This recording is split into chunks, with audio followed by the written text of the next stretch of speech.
ইরানের বন্দরমুখী জাহাজ ঠেকাতে আবারও হরমুজ প্রণালী ঘিরে অবরোধের ঘোষণা দিয়েছেন মার্কিন প্রেসিডেন্ট ডোনাল্ড ট্রাম্প। তেহরান ও তার বাণিজ্যিক মিত্ররা বাদে বাকি দেশগুলোর জন্য উন্মুক্ত থাকলেও গুনতে হবে 20% টোল। এছাড়া মধ্যপ্রাচ্যের নিরাপত্তায় খরচের অর্থও আদায় করা হবে উপসাগরীয় দেশগুলোর কাছ থেকে। ট্রাম্পের এসব পরিকল্পনা উড়িয়ে দিয়ে ইরানের স্পষ্ট বার্তা, হরমুজের নিয়ন্ত্রণ তাদের ছিল এবং থাকবে। অপটিক্যাল ব্রাইটেনার, কালার গার্ড এবং জার্ড লক সমৃদ্ধ অ্যাডভান্স ফর্মুলায় এলো নতুন রে ডিটারজেন্ট পাউডার। বিশ্ব বাণিজ্যের গুরুত্বপূর্ণ নৌপথ হরমুজ প্রণালী ঘিরে উত্তেজনা থামছেই না।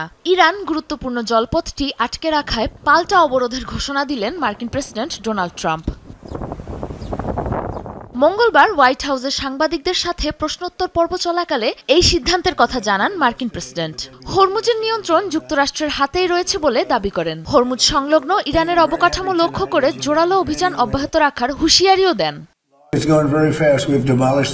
হরমুজ প্রণালীর নিয়ন্ত্রণ আমাদের হাতেই রয়েছে। আবারও এই জলপথ ঘিরে অবরোধ দিতে যাচ্ছে। এটি হবে পূর্ণাঙ্গ অবরোধ, যা ইরানের উপর কার্যকর হবে।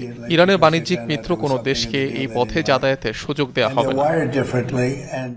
অঞ্চলটির নিরাপত্তায় ব্যয় হওয়া অর্থ উপসাগরীয় দেশগুলোর কাছ থেকেই আদায়ের পরিকল্পনা ট্রাম্পের। পাশাপাশি হরমুজের পণ্যবাহী জাহাজ যাতায়াতের উপর 20% টোল আরোপের কথাও জানান তিনি।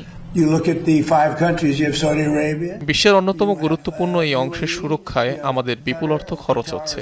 সংযুক্ত আরব আমিরাত, ওমান, কাতার, কুয়েত সহ মধ্যপ্রাচ্যের যেসব দেশকে সহায়তা দিচ্ছি তারা এই অর্থ ফেরত দেবে। আমার মনে হয় এটি যুক্তিযুক্ত।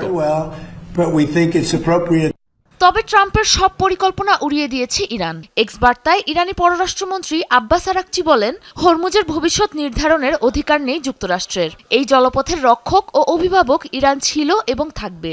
ট্রাম্পের মন্তব্য নিয়েও ব্যঙ্গ করেন আরাকচি। বলেন, টোল হিসাবে 20% ফি খানিকটা বেশি। এক্ষেত্রে ন্যায্য মূল্য নির্ধারণ করবে ইরান। সাবরিনা নুসরাত, যমুনা নিউজ।